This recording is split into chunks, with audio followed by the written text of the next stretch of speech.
غار سے برآمد ہوا تو گویا نوزائیدہ تھا، چاق و چوبند، ہر آزار سے آزاد۔ تمام جسمانی قوتیں واپس آ گئی تھیں، تمام ذہنی قوتیں اوٹ کر آ گئی تھیں۔ میں غار میں واپس آیا، اپنے پروگرام پر نگاہ ڈالی اور پھر اپنی تمام چیزوں کو محفوظ کر کے واپس چل پڑا۔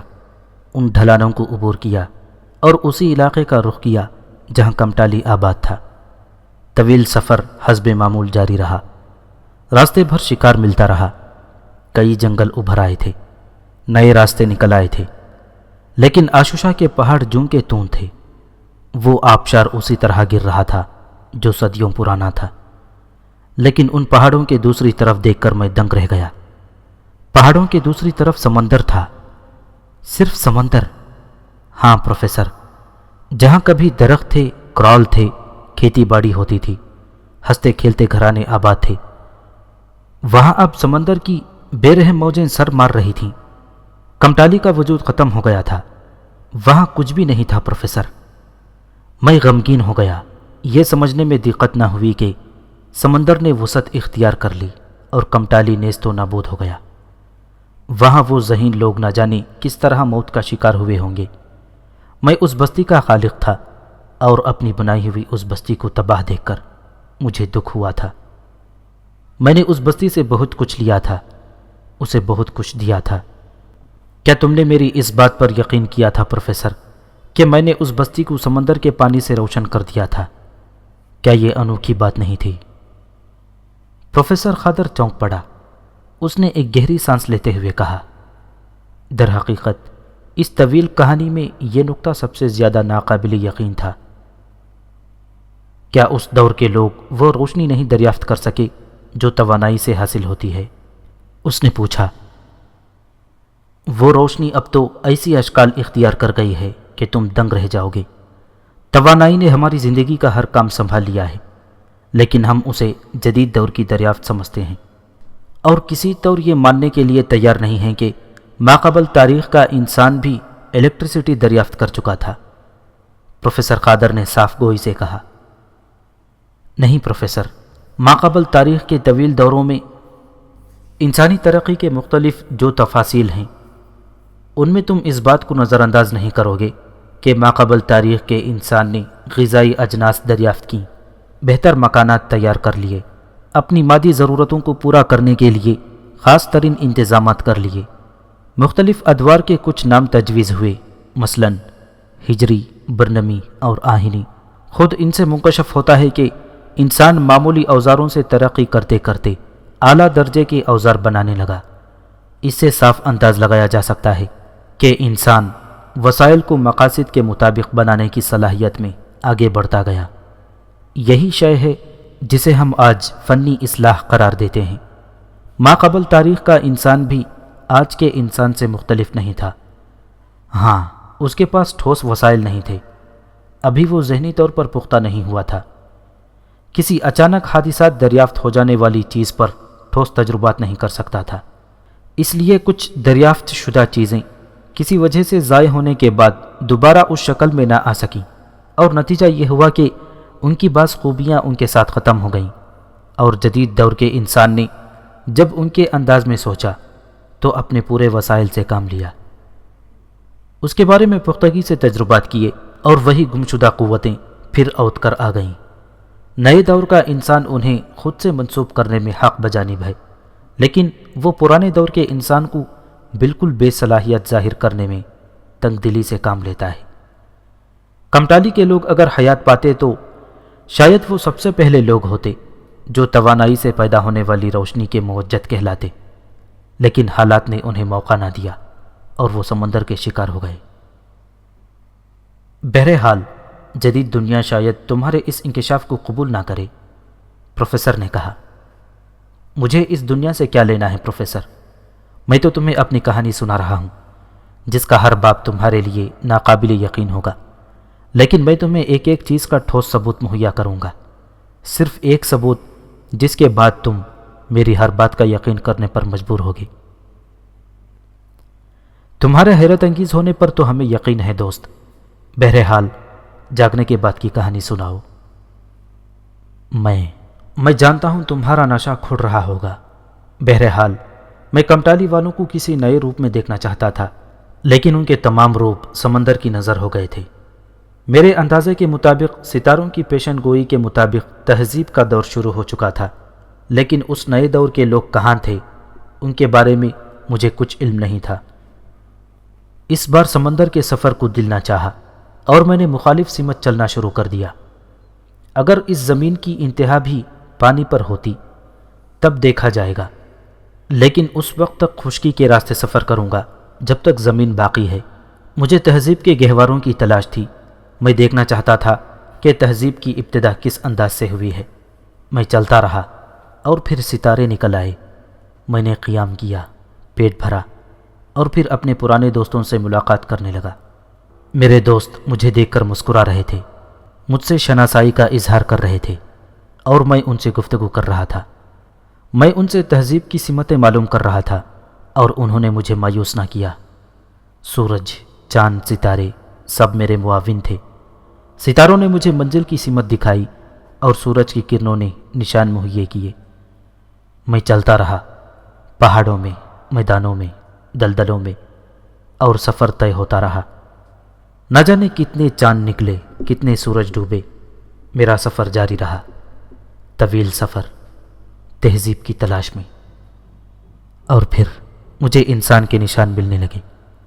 میری خوشی کا ٹھکانہ نہ رہا۔ میں نے جس دور کی خواہش کی تھی، اب میں اس دور کے انسانوں میں پہنچنے والا تھا۔ میں ان کے ساتھ سانس لوں گا۔ میں نئے دور کے نئے انسانوں کو دیکھوں گا، ان کا رہن سہن، ان کی زندگی، ان کا عمل، گھوڑے کے قدموں کے نشانات، بھیڑوں کے گلے اور ایسی ہی دوسری چیزیں دیکھتا ہوا میں آگے بڑھتا رہا۔ میرا جسم حسب معمول چاند کی طرح سنہرا تھا، میرے بال آگ کی طرح سرخ تھے اور میرے چہرے پر جوانی کی تازگی تھی۔ تب میں نے تاریخ کے دور کے پہلے انسان کو دیکھا۔ وہ بھیڑوں کا نگہبان تھا۔ اس کے ہاتھ میں ایک لکڑی تھی جس سے وہ بھیڑوں کے ریوڑ کو ہانک رہا تھا۔ بھیڑوں کا غول اس کے آگے چل رہا تھا۔ میں نے قدموں کی رفتار تیز کر دی اور اس کے نزدیک پہنچ گیا۔ یہ ایک عمر رسیدہ مرد تھا جس کے چہرے پر لاتعداد جھریاں پڑی ہوئی تھیں اور آنکھوں میں تجربہ نظر آ رہا تھا۔ میں اس کے سامنے پہنچا تو وہ چونک کر رک گیا۔ اس نے نیچے سے اوپر تک مجھے دیکھا اور پھر اس نے نئی زبان میں پوچھا، تو کون ہے؟ اس زبان کو سمجھنے میں مجھے ذرا دقت ہوئی، لیکن میں نے اپنا مخصوص عمل دہرایا اور پھر اس کی زبان میں کہا، تیری طرح کا انسان۔ کیا چاہتا ہے؟ تیری ہم نشینی، تیری دوستی، میں نے جواب دیا۔ مجھے یہ دیکھ کر خوشی ہوئی تھی کہ تہذیب کے دور کے اس انسان نے میری حیت پر حیرت نہیں کی تھی۔ وہ مجھے دیکھ کر خوفزدہ بھی نہیں ہوا تھا۔ تو کون سے قبیلے سے تعلق رکھتا ہے؟ اس نے پوچھا، اور اس کا جواب میرے لیے ذرا مشکل تھا۔ نہ جانے وہ کون کون سے قبیلوں کے بارے میں جانتا ہے۔ بہرحال اس کی دوستی حاصل کرنے کے لیے اسے مطمئن کرنا ضروری تھا، چنانچہ میں نے یوں ہی ایک نام لے دیا، میرا تعلق ارحاس سے ہے۔ ارحاس، اس نے ذہن پر زور دینے والے انداز میں کہا اور پھر گردن ہلاتے ہوئے بولا، میں نہیں جانتا کہ تیرا قبیلہ کون سا ہے، کہاں سے ہے، اور جب میں تیرے قبیلے کے بارے میں نہیں جانتا تو تجھ سے دوستی ابس ہے۔ وہ آگے بڑھنے لگا، تب میں نے جلدی سے اس کا بازو پکڑ لیا۔ تو میرے قبیلے کے بارے میں نہیں جانتا، لیکن تو مجھے ایک مہربان اور مشفق دوست پائے گا۔ میں تیری دوستی کا خواہش مند ہوں۔ عجیب مرد ہے تو، کیا تجھے دودھ کی خواہش ہے؟ اس نے پوچھا۔ مجھے تیری دوستی کے سوا کسی چیز کی خواہش نہیں۔ میرے ان جملوں پر اس نے حیرت سے مجھے دیکھا اور پھر اس کی آنکھوں میں عجیب سے تاثرات ابھر آئے۔ اگر تو میرا دوست ہے تو کیا میرے دشمنوں کو سرنگوں کرنے کی قوت رکھتا ہے؟ ہاں، میں انہیں زمین کے نیچے پہنچا سکتا ہوں، میں نے کہا۔ تب میں نے تیری دوستی قبول کی۔ بوڑھے کے باریک ہونٹوں پر مسکراہٹ پھیل گئی۔ اس نے لکڑی اٹھائی اور اس کی رکی ہوئی بھیڑیں پھر چل پڑیں۔ میں تہذیب کے دور کے اس انسان کا تجزیہ کر رہا تھا۔ اس میں بظاہر کوئی غیر معمولی بات نہیں تھی، سوائے اس کے کہ وہ میری نیت سے مرعوب نہیں ہوا تھا۔ میں اس کے ساتھ چل پڑا۔ تیرا نام کیا ہے؟ راستے میں نے اس سے پوچھا۔ طارح۔ میں متوقع تھا کہ وہ بھی میرا نام پوچھے گا، لیکن اس نے ایسا نہ کیا اور میں خاموش ہو رہا۔ ہم پہاڑی کے راستے طے کرتے رہے۔ تب دور ایک بستی نظر آئی جو کچی اینٹوں کے مکانوں سے آباد کی گئی تھی۔ بظاہر ان مکانوں میں کوئی خاص بات نہیں تھی، سوائے اس کے کہ وہ کشادہ تھے اور زیادہ جگہ پر احاطہ کیے ہوئے تھے۔ ہاں، ان کی ترتیب عمدہ تھی۔ مکانوں کے درمیان راستے چھوڑے گئے تھے جو بہتر گزرگاہ کا کام دیتے تھے۔ لکڑی سے بہترین کام لیا گیا تھا۔ مکانوں کی تعمیر میں لکڑی استعمال کی گئی تھی۔ یقیناً لوگ زمین کے استعمال سے بھی واقف ہو گئے تھے۔ میں نے سوچا اور میرا یہ خیال یقین میں بدل گیا۔ میں نے احاطے کے ایک حصے میں لکڑی سے بنی ہوئی گاڑیاں دیکھیں جن کے پہیوں میں جگہ جگہ لوہا استعمال کیا گیا تھا۔ کچی عمارت کے اندرونی حصے میں زمین میں سوراخ کر کے پانی نکالنے کا بندوبست بھی کیا گیا تھا۔ غرض تہذیب کے دور کے اس انسان کی نرالی حیثیت مجھے جگہ جگہ نظر آتی رہی۔ مکان میں ایک بوڑھی عورت بھی تھی جس سے طارح نے یہ کہہ کر میرا تعارف کرایا، یہ اجنبی قبیلے کا جوان ہمارا دوست ہے، ہمارے دشمنوں کے خلاف یہ ہماری ڈھال ہے، اور یہ ہماری لڑکیوں کا مرد ہے کہ اس سے ہماری نسل بڑھے گی اور ہمارا خاندان چلے گا۔ کیا خوب ہے یہ مرد، عورت نے کہا۔ اس نے محبت سے میرا ہاتھ پکڑا اور اندر لے گئی، جہاں دو جوان لڑکیاں موجود تھیں، سیدھے سادھے لباس میں ملبوس دو سانولی لڑکیاں۔ مجھے بوڑھے کے الفاظ یاد آ گئے، یہ ہماری لڑکیوں کا مرد ہے۔ تب میں نے گہری نگاہوں سے ان کا جائزہ لیا اور لڑکیاں مجھے بری نہ معلوم ہوئیں۔ ان کی آنکھوں میں عجیب سے خوف کے احساسات تھے۔ میں انہیں دیکھ کر مسکرا دیا۔ بہرحال میں نے یہاں کچھ دن قیام کا فیصلہ کر لیا۔ میں ان کی نسل بڑھانے کے تو کیا کام آتا، البتہ وہ میری اہم ضرورت پوری کرنے کے کام ضرور آ سکتی تھی، جسے انہیں دیکھنے کے بعد میں محسوس کرنے لگا تھا۔ بوڑھی عورت نے بیٹھنے کے لیے مجھے لکڑی کی کرسی پیش کی اور پھر اپنی لڑکیوں سے دودھ لانے کے لیے کہا۔ تب کسی دھات کے پیالے میں مجھے بھیڑوں کا تازہ دودھ پیش کیا گیا جسے میں نے لے کر پی لیا۔ مختصر یہ پروفیسر کہ نئے انسانوں نے مجھے بھی خوش آمدید کہا اور میں نے تہذیب کے دور میں نئی زندگی کی ابتدا کر دی۔ یہ دور مجھے بہت بھایا تھا۔ اس دور کے انسانوں کو کچھ سکھانے کی ضرورت نہیں تھی، وہ مائل با ترقی تھے۔ نئے نئے ہتھیار، کارآمد اور مفید اوزار، زندگی گزارنے کے نئے نئے طریقے جو میں نے پوری بستی میں گھوم پھر کر دیکھے۔ بلا شبہ میں ان طریقوں کو اور بہتر بنانے میں ان کی مدد کر سکتا تھا، لیکن میں بتا چکا ہوں کہ میں نے یہ شعبہ اپنی زندگی سے نکال دیا تھا۔ میں تو صرف ایک محقق کی حیثیت رہنا چاہتا تھا، اور اب صرف مجھے اس نئے دور کی تحقیق کرنا تھی، ان کے بارے میں مکمل معلومات حاصل کرنا تھیں۔ ہاں، اگر آپ اجازت دیں تو زیب داستان کے لیے میں اس داستان کے رنگین پہلو نظر انداز کر دوں۔ ہم اس دور کے ہر پہلو کے بارے میں جاننا چاہتے ہیں، پروفیسر قادر نے جلدی سے کہا، اور پھر اچانک اس سے اپنے الفاظ کا احساس ہوا اور اس نے گھبرائی ہوئی نگاہوں سے لڑکیوں کی طرف دیکھا۔ لڑکیوں کی گردنیں جھکی ہوئی تھیں۔ میرا مطلب ہے، میں بوڑھا قادر گھبرا کر بولا۔ جنس تو ابتدائے آدمیت سے ودیت ہے پروفیسر، کسی دور کسی مذہب نے اس سے پہلو تہی نہیں کی ہے۔ ہاں، اس کے اقدار، اس کی اشکال بدلتی رہی ہیں۔ مذاہب نے اس کی بہتری اور اخلاقی برتری کے لیے کچھ قیود عائد کی ہیں جو کسی طور ناگوار نہیں رہی ہیں، اور انسان خود کو اس انداز میں ڈھالتے رہے ہیں کیونکہ بہرحال اس کا حصول ممنوع نہیں قرار دیا گیا۔ چنانچہ جب میں تمہارے دور کی بات کروں گا تو میرے الفاظ ملفوظ ہوں گے۔ ان ادوار کی صحیح تفصیل جاننے کے لیے ان کے کسی پہلو سے پردہ پوشی جائز نہیں ہے۔ اور پھر میں تو اس دور کی داستان بیان کر رہا ہوں جب تہذیب کی ابتدا ہو گئی تھی، جب انسانوں نے علل اعلان کچھ ضابطے مقرر کر لیے تھے۔ بے شمار مذاہب، عقائد اب بھی ایسے موجود ہیں جہاں جنس کو مختلف درجے دیے گئے ہیں۔ نئے انسان کے لیے یہ درجے عجوبے ہیں، لیکن ان کے پیرو ان سے کسی طرح شرمندہ نہیں۔ میں ان لوگوں سے بھی گزرا ہوں جن کا تذکرہ آئندہ کروں گا۔ ہاں، تو میں اس بوڑھے طارح کی دونوں لڑکیوں کی بات کر رہا تھا۔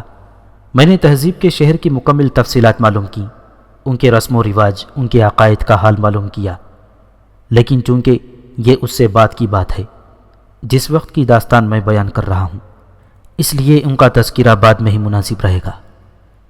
تو جس روز میں بوڑھے طارح کے ساتھ اس بستی میں اس کے مکان میں داخل ہوا، یہ اسی رات کی بات ہے۔ طارح نے دل سے مجھے اپنا دوست تسلیم کر لیا تھا، بوڑھی اس کی شریک زندگی تھی۔ انسانوں نے کچھ رشتے تراش لیے تھے جن کے تحت ایک اجنبی یا غیر اجنبی عورت کو زندگی کا ساتھی بنا لیا جاتا تھا۔ بعض اوقات ان عورتوں کی تعداد ایک سے زیادہ ہوتی تھی، ان کو رکھنے والا ہر طرح ان کی کفالت کرتا، ان دونوں کے ملاپ سے پیدا ہونے والے بچوں کی کفالت کرتا اور ان کا پورا ذمہ دار ہوتا۔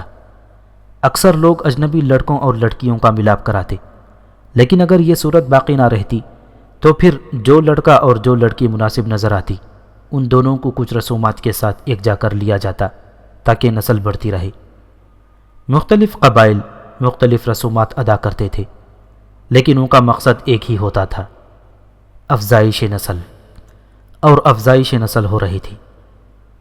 بوڑھے کی صرف 2 لڑکیاں تھیں اور کوئی لڑکا نہیں تھا، شاید ان لڑکیوں پر دعویٰ کرنے والا بھی کوئی نہیں تھا، اس لیے اسے میں ہی غنیمت معلوم ہوا، اور اسی رات بوڑھے نے ان دونوں لڑکیوں کو نئے لباس سے آراستہ کیا، ان کے بالوں کو کسی چیز سے سنوارا اور چمکدار کر کے ان کی چوٹیاں بنائیں اور ان کے جسموں کو خوشبو سے معطر کیا، اور پھر ہم گھر کے ایک حصے میں جا بیٹھے جو صاف ستھرا تھا۔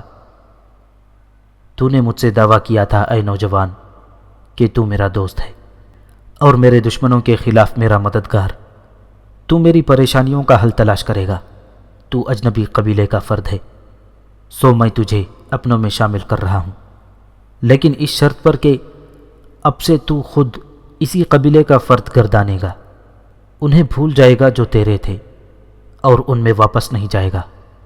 اقرار کر کہ تو فعل کا سچا ہے۔ میرا قبیلہ ہی کون سا تھا پروفیسر جسے چھوڑنے میں مجھے تردد ہوتا؟ میں تو نئے دور کے انسان کی ایک ایک ادا سے محظوظ ہو رہا تھا، چنانچہ میں نے وہی سب کچھ کہہ دیا جو بوڑھے نے کہا تھا۔ میری نگاہ دونوں لڑکیوں کے چہروں پر تھی جو وصال کے تصور سے گلنار تھیں۔ میرے الفاظ کی ادائیگی سے بوڑھے اور اس کی بیوی کا چہرہ کھل اٹھا۔ انہوں نے ایک بڑے پیالے میں دودھ بھرا اور دونوں لڑکیوں کو میرے سامنے بٹھا لیا۔ سفید دودھ میں نے لڑکیوں کے چہرے دیکھے، پھر دودھ کے پیالے کو بوڑھی عورت نے میرے ہونٹوں سے لگا دیا۔ میں نے اس میں سے 2 گھونٹ بھرے، تیسرے گھونٹ کا ارادہ رکھتا تھا کہ بوڑھی عورت نے جلدی سے پیالہ کھینچ لیا۔ بس اور نہ پی، میری صرف 2 لڑکیاں ہیں، اور میں نے دودھ سے ہونٹ ہٹا لیے۔ میرے ذہن میں عجیب سی گدگدی ہو رہی تھی، یہ سب مجھے بے حد انوکھا لگ رہا تھا۔ پیالہ باری باری دونوں کی طرف بڑھایا گیا اور انہوں نے اس میں سے ایک ایک گھونٹ لے لیا۔ پھر بوڑھا اور اس کی عورت اٹھے، انہوں نے ہمیں بھی اشارہ کیا اور ہم سب اس کے صحن میں پہنچ گئے جہاں کچھ مٹی میں ایک گہرا گڑھا کھودا گیا تھا جو زیادہ چوڑا نہیں تھا۔ وہ پیالہ جس میں بچا ہوا دودھ موجود تھا ایک لکڑی کے ڈھکن سے ڈھک کر گڑھے میں اتار دیا گیا، اور سب سے پہلے مجھے اس پر مٹی ڈالنے کی ہدایت کی گئی۔ میں نے اس پر عمل کیا۔ اس کے بعد دونوں لڑکیوں نے اس پر مٹی ڈالی اور پھر بوڑھے اور اس کی شریک حیات عورت نے اس گڑھے کو پوری طرح بند کر دیا۔ گویا دودھ کا یہ پیالہ ہماری محبت کا آمین تھا۔ اس نے میرے دل میں لڑکیوں کی محبت ڈالی تھی تاکہ میں زندگی کی آخری سانس تک ان کی محبت میں دفن رہوں اور وہ میری محبت اور وفادار رہیں۔ میں ان تمام باتوں میں پوری دلچسپی لے رہا تھا، تاہم میں دل سے ان کی ان معصوم حرکتوں سے متاثر تھا۔ میں جانتا تھا کہ ان کی یہ کوشش لا حاصل ہے۔ میں کہاں ان دونوں لڑکیوں میں سر کھپاتا رہوں گا؟ ہاں، اس وقت وہ ضرور میرے کام کی تھیں جب تک نئے لوگ، نئے جہاں میرے سامنے نہیں آتے۔ تو پروفیسر، اس طرح وہ دونوں لڑکیاں میرے تصرف سے بہت خوش تھیں۔ وہ میرے سنہرے اور سڈول بدن کو دیکھ کر خوشی سے پھولی نہیں سما رہی تھیں اور ایک دوسرے کو اشارہ کر رہی تھیں، لیکن بڑی دقت اس وقت پیش آئی جب وہ دونوں بیک وقت میری خلوت میں داخل ہوئیں۔ حسن و جمال میں دونوں یکتا تھیں، دونوں کی جوانی بھرپور تھی اور دونوں ہی بیک وقت میری الفت کی طالب تھیں۔ بلا شبہ اس سے کہیں زیادہ سنگین حالات مجھے پیش آئے تھے، لیکن ان کی نوعیت دوسری تھی۔ مثلاً تاآس اور اس کی بے شمار بیویاں جو میرے لیے وبال جان بن گئی تھیں اور جن کی وجہ سے مجھے تاآس کا شہر چھوڑ کر بھاگنا پڑا تھا۔ لیکن ان میں بھی ایک آسانی تھی، یعنی ہر رات ایک بیوی میری خلوت میں آتی تھی اور اس کی یہ خواہش ہوتی تھی کہ میں سب سے زیادہ اسے ہی پسند کروں۔ عورت کی رقابت سے میں بخوبی واقف تھا۔ میں اس وقت کو بھی نہیں بھولا تھا جب میری ہوش و حواس کی زندگی کی پہلی عورت کو دوسری عورت جس کا نام لاکا تھا اس نے قتل کر دیا۔ گویا رقابت ازل سے ہی چلی آ رہی تھی، اور اس وقت یہ دو حسین لڑکیاں بیک وقت میرے پہلو میں موجود تھیں۔ گو وہ دونوں بہنیں سہی، لیکن کیا مرد کے معاملے میں وہ عورت نہیں بنیں گی؟ لیکن چونکہ یہ بھی ایک تجربہ تھا، اس لیے پروفیسر میں نے خود کو اس تجربے کے لیے تیار کر لیا۔ دونوں لڑکیوں نے خلوت گاہ کا دروازہ بند کر دیا اور میرے دونوں بازوؤں سے آ لگیں۔ لکڑی کی بنی ہوئی ایک مسہری پر مجھے لایا گیا جس پر نرم گھاس کے اوپر کسی جانور کی کھال منڈی ہوئی تھی جو نرم اور مخملی ریشوں کی طرح تھی۔ تب دونوں لڑکیاں میرے ارد گرد بیٹھ گئیں۔ میں نے ابھی تک ان میں سے کسی کی آواز نہیں سنی تھی۔ بہرحال میں ان کا مرد تھا اور میری خدمت دونوں پر واجب تھی۔ چنانچہ میں نے ان سے پہلی بات کی، تم دونوں کے نام کیا ہیں؟ ساؤل ایک نے کہا، حکیلہ دوسری نے بھی کہا۔ ان کی آواز بھی ان کے چہروں کی طرح دلکش اور مترنم تھی۔ ان میں ایک طرح کی شرم پائی جاتی تھی۔ تم میں سے بڑی کون ہے؟ میں نے دوسرا سوال کیا۔ حکیلہ، ساؤل نے دوسری لڑکی کی طرف اشارہ کر کے کہا۔ تب پھر آج رات صرف حکیلہ میری خلوت میں ہوگی، تمہیں کل طلب کروں گا، میں نے کہا، اور دونوں لڑکیوں کے چہرے خوف سے زرد ہو گئے۔ وہ ایک دوسرے کی شکل دیکھنے لگے۔ ان کی آنکھوں سے بے پناہ خوف جھانکنے لگا تھا۔ میں ان کے اس خوف پر حیران رہ گیا اور ان کی شکل دیکھنے لگا۔ جب میری سمجھ میں کچھ نہ آیا تو میں نے ان سے پوچھا، کیوں، کیا بات ہے؟ تم پریشان کیوں ہو گئیں؟ نہیں، ساؤل تمہاری خلوت میں رہے گی، میں چلی جاتی ہوں۔ میں ساؤل پر اپنی زندگی قربان کر سکتی ہوں۔ اچانک حکیلہ نے ہذیانی انداز میں کہا اور ساؤل کو کھینچ کر سینے سے لپٹا لیا۔ ساؤل کی آنکھوں سے آنسو بہنے لگے تھے۔ نہیں حکیلہ، تیری محبت کا شکریہ، اس کی فرما برداری ہم پر فرض ہے۔ خداوند را آبیان تجھ پر برکتیں نازل کرے، ساؤل نے روتے ہوئے کہا، اور میں بری طرح بوکھلا گیا۔ ارے یہ کیا شروع کر دیا تم لوگوں نے؟ کیا ہو گیا ہے تمہیں؟ میں نے ان کے درمیان آتے ہوئے کہا۔ دونوں یاس بھری نگاہوں سے مجھے دیکھ رہی تھی۔ حکیلہ تم بتاؤ، یہ رونا کیسا ہے؟ میں نے حکیلہ کو دیکھتے ہوئے پوچھا۔ تم نے ساؤل کو اپنی آغوش سے دور رکھنے کا فیصلہ کیا، اس طرح اس پر موت واجب ہو گئی۔ مقدس قاسین اعظم اور خداوند را آبیان کے احکامات کے مطابق اب اس کے لیے موت کے سوا اور کوئی چارہ نہیں۔ کیا مطلب؟ براہ کرم مجھے تفصیل بتاؤ۔ خداوند را آبیان کی قسم، ہم دونوں کنواری اور پاک ہیں۔ کسی مرد کی نگاہ نے ہمارے جسم کے پوشیدہ حصوں کو نہیں دیکھا، اور جب ہمیں مقدس عہد کر کے اس کے حوالے کیا گیا جو ہمارے جسموں کا مالک ہے، تو اس نے ہم میں سے ایک قبول کرنے سے انکار کر دیا۔ ہاں، جو وصال محبوب سے محروم رہے گی اس کا ٹھکانہ تیل کی لہریں ہوں گی، جب تک قاسین اعظم اس کا قصور معاف نہ کریں، جب تک خداوند را آبیان اس کی زندگی نہ بخش دیں۔ عجیب باتیں کہی ہیں تم نے حکیلہ، بڑی انوکھی، اور بڑے ہی انوکھے نام لیے ہیں، لیکن میں اس رات ان کے بارے میں تم سے نہ پوچھوں گا۔ اپنے ہونٹوں کی ہنسی واپس لاؤ۔ میں نے تم میں سے کسی ایک کو ناپسند نہیں کیا، اور سنو، مجھے تمہارے کنوارے جسموں پر اعتماد ہے۔ میں تمہاری معصومیت پر یقین رکھتا ہوں۔ اگر میرے الفاظ سے یہ مطلب نکلتا ہے تو میں اپنا حکم واپس لیتا ہوں، اور اب اس کا ماننا تم پر فرض نہیں ہے۔ اور ان کے چہرے اچانک کھل اٹھے۔ چاند بادلوں سے نکل کر آیا اور شبنم کی پاکیزگی نکھر اٹھی۔ مجھے کیا معلوم تھا کہ میری اتنی سی بات انہیں بڑے عذاب میں مبتلا کر دے گی۔ میں نے تو صرف ایک سہولت چاہی تھی، لیکن یہ سہولت مجھے بہت مہنگی پڑنے والی تھی۔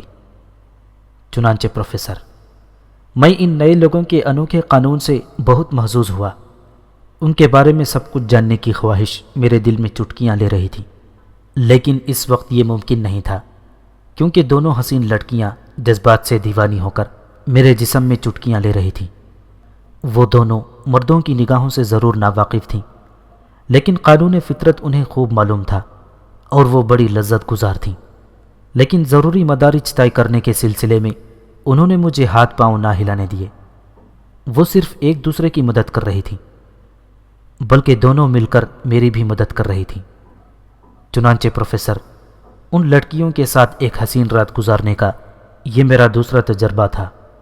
پہلا تمہیں یاد ہوگا، میری مراد لاکا سے ہے، جس نے ایسے ہی ایک منظر میں ایک خونی اضافہ کر دیا تھا، یعنی وہ میری ساتھی لڑکی کو میرے جسم میں پیوست نہ دیکھ سکی تھی اور اس نے اسے پتھر سے کچل دیا تھا۔ لیکن تہذیب یافتہ نسل کی یہ دونوں لڑکیاں بڑی فراخ دل تھیں۔ وہ مجھے ایک دوسرے کو تحفہ پیش کر رہی تھیں اور میری حیثیت اس وقت کسی تبرک کی سی رہ گئی تھی جو ان دونوں میں بٹ رہا تھا۔ چنانچہ پروفیسر، یہ تبرک رات بھر بٹتا رہا اور صبح کو خالی برتن رہ گیا۔ اس نے کچھ اس انداز سے کہا کہ پروفیسر قادر کی ہنسی نکل گئی۔ اس نے ایک بے تکا سا قہقہہ لگایا جو آخر میں ایک شرمندگی سی مسکراہٹ پر ختم ہو گیا۔ دونوں لڑکیاں نہ جانے کس طرح اپنی سنجیدگی برقرار رکھنے میں کامیاب ہوئی تھیں، لیکن ان کے چہرے سرخ ہو رہے تھے۔ حیا سے ہنسی روکنے کی کوشش یا نہ جانے کسی اور تصور سے پروفیسر کے بے تکے اور احمقانہ قہقہے نے ماحول کو اور بھی شدید کر دیا تھا۔ وہ بیچاریاں ہنس بھی نہیں سکتی تھیں۔ چنانچہ پروفیسر نے ایک دم اٹھتے ہوئے کہا، اچھا، اب باقی داستان کل۔ کچھ تھکن سی محسوس ہو رہی ہے۔